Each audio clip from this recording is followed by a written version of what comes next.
What's up, guys? Deus Ex Machina here, bringing you a special recap from the CWL Lite division this week. North faction getting the win over Ozjack, 70-68. This is a really exciting war. It came right down to the finish. There was 5 attacks in the last 10 minutes, including 3 from North faction. They added 4 stars in those 3 attacks to come back and get the win. One of them was even a 10v10 triple as time expired, so very exciting finish. Wasn't the cleanest war from either side. Both sides had 2 dip fails, neither side cleared 11s, but the 10v10 triples from North faction was the difference. Their co-leader JJ got a 6-pack, whereas Ozjax didn't get any 10v10s, so great job to JJ, big shout out there. Definitely going to show his attacks, and then I'm going to show a few of the Town Hall 9s. Probably be a pretty short recap. These wars are kind of small. They're only like 25v25s.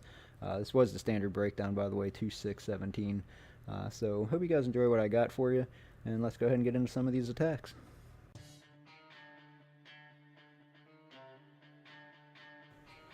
So first up is one from JJ.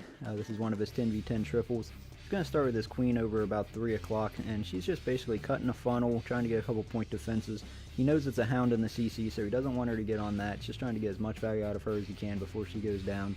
And then he's going to push in with his main kill squad of golems and bowlers. They're going to jump into the core, get the enemy queen and an inferno tower. And once he poisons that balloon, then he's free to start his hogs. So he gets them going nice and early while the tanks are still up. The tanks being in the core like that are just distracted all the defenses in the base, and hog riders really do some damage. By the time the tanks go down, they're about 3/4 of the way through this base, and on the backside all the defenses are butted up right against each other, so there's no room for spring traps or anything. He's got plenty of hog riders left over for the cleanup.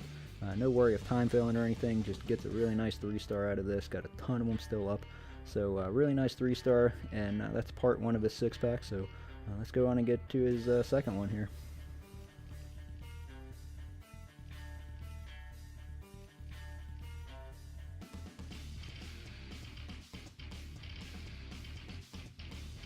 So next up is the second attack from JJ, very similar to the first attack. He knows it's a hound in the CC, so he's going to start his queen kind of off by herself. She's going to get some great value though. She actually gets up in there, and she's the one that takes the Inferno Tower down. And then his main kill squad, again, is golems with a few Valks to cut the funnel and bowlers. They're going to jump up into the base, jump entry into the core, gets the enemy queen down. Gets the other troops, I guess it was like a wizard or something to accompany the hound, but hound stays locked onto the king the entire time. Actually, both heroes survive this entire attack, and the hound just stays on the king the whole time, so no worries of him even getting up onto the hogs, and so they're free to just move through the base. Just gotta keep them healed up. Still has plenty left over for cleanup, not as many as last time. Last time he really wrecked that base with them, but still gets a really solid 3-star, has plenty of troops up, including bowlers and both heroes. So very solid 3-star, and great job on the 6-pack, JJ. Huge shout out. Like I said, that was basically the difference in the war, so really great job, JJ.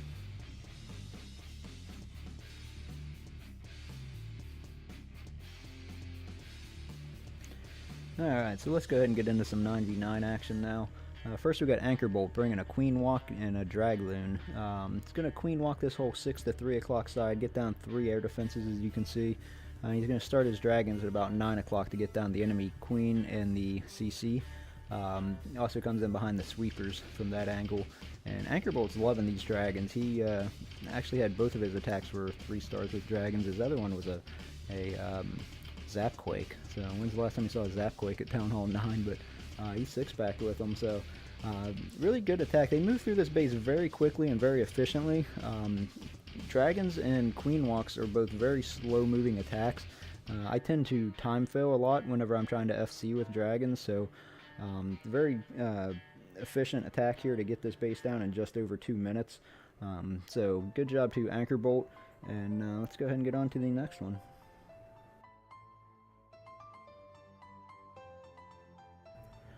Alright, so next up we have a Queen Walk Mass Hog attack from one of our Town Hall 9s. I'm going to probably butcher his name and say it's Radagast, but the reason why I decided to show this one is just because he does something a little different we don't typically see at Town Hall 9. He brings max healers in a CC. Now I do have a Town Hall 11 of my own with max healers, and I will say there is a big difference between the level 5 healers and the level 4s. I farm with Super Queen almost exclusively, so I'd noticed a big difference. She doesn't go down near as often or as quickly, but don't typically see this at Town Hall 9, but he's proven here that it is a viable strategy. Starts as Hog Riders, they're just going to move right through the space. The healers keep the Queen up the entire attack. They, of course, half the attack she's beating on a wall, because that's what Queens seem to like to do for some reason, but he's still going to wreck this base pretty well, and it's a nice 3-star, but yeah, I just wanted to show it because of the max healers in the CC. Just thought that was something a little different, a little unique that you don't typically see, and wanted to just kind of get it out there that it is a viable strategy and it will work. So good job, Radagast, bringing something a little different, and let's go ahead and get on to our final attack of this recap.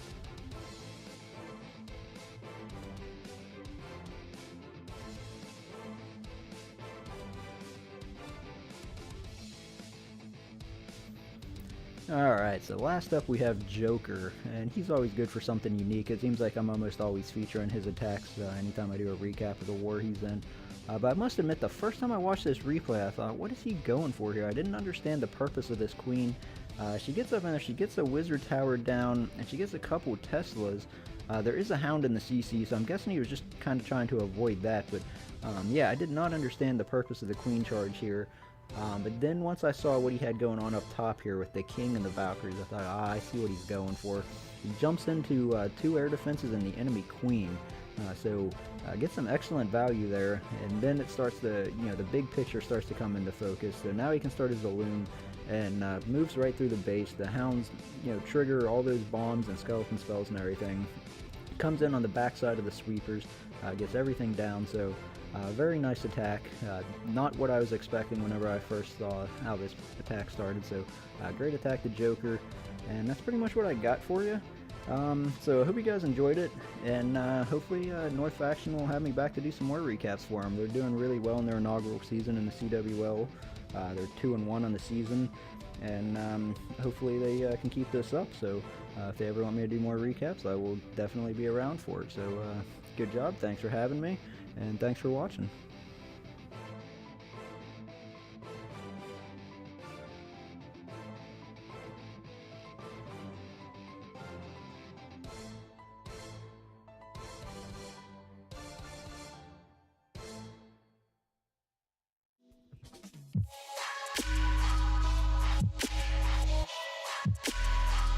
Hey guys, don't forget to check out the beautiful new website. Starting to fill in nicely. It's been up and running for a while now. The events calendar is starting to fill in, news and announcements. You can even contact us, and if you're looking to apply to one of the North clans, all the applications are right there, so make sure you guys hop over and check it out.